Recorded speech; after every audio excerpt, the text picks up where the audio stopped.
I rise today with a message to many in our society who have felt or still feel isolated or forgotten as a result of policies responding to the COVID-19 pandemic.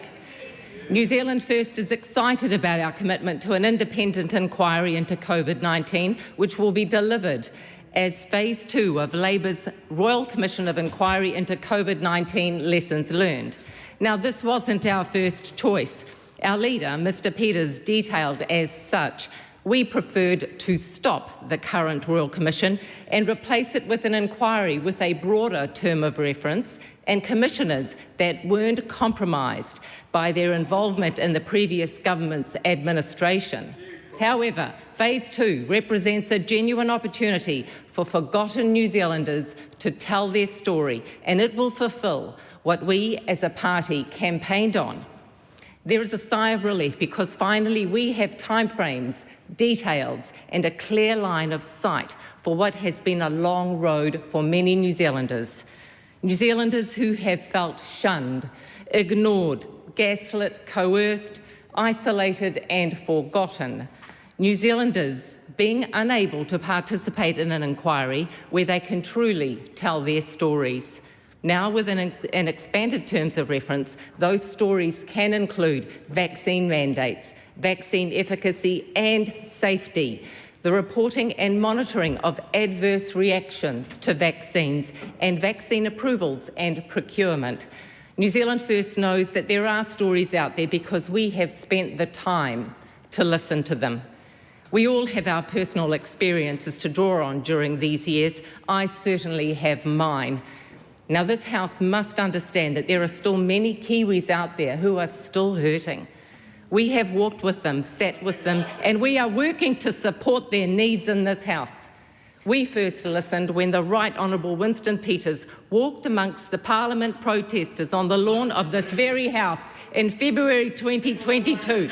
We heard the stories and concerns of many New Zealanders as we packed public meetings across the country. We started in Warkworth, Pakuranga, Hamilton, Tauranga, Whanganui, Lower Hutt, Nelson, Christchurch, Dunedin and Invercargill, all across the country. We filled town halls to the brim. And we listened to these people until July 2023, when in Whangarei our party outlined our commitment to an independent COVID inquiry based on what we heard from those forgotten New Zealanders. We fought hard during this election, and we secured it in our coalition agreement in November 2023, a massive milestone. We fought hard during the election. We debated this topic in the House.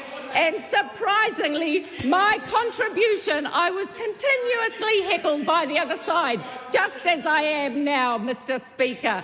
And then, Mr Speaker, once my contribution was completed, the member opposite decided to give me half of her contribution to speak to mine.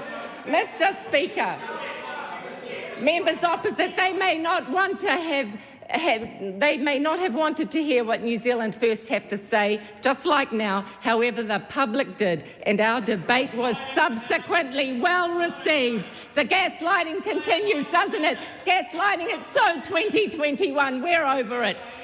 New Zealanders, the New Zealanders were still concerned, and we continued to listen, accepting a petition about the inquiry terms of reference and an open letter about the vaccines. New Zealand First have met with many who have been adversely affected by these vaccines, and we will continue to listen to them and their heartbreaking stories of how their lives have changed.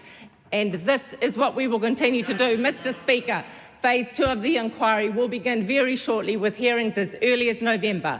We have an independent Royal Commission with new commissioners as promised. We have a wide-ranging terms of reference as promised.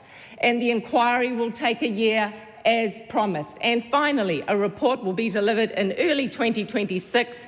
And with this report, be it a lesson for future parliamentarians. New Zealand First, we are here to listen and to support the forgotten New Zealanders who are still suffering today. Mr Speaker, their story must be told and this House must listen. Thank you, Mr Speaker.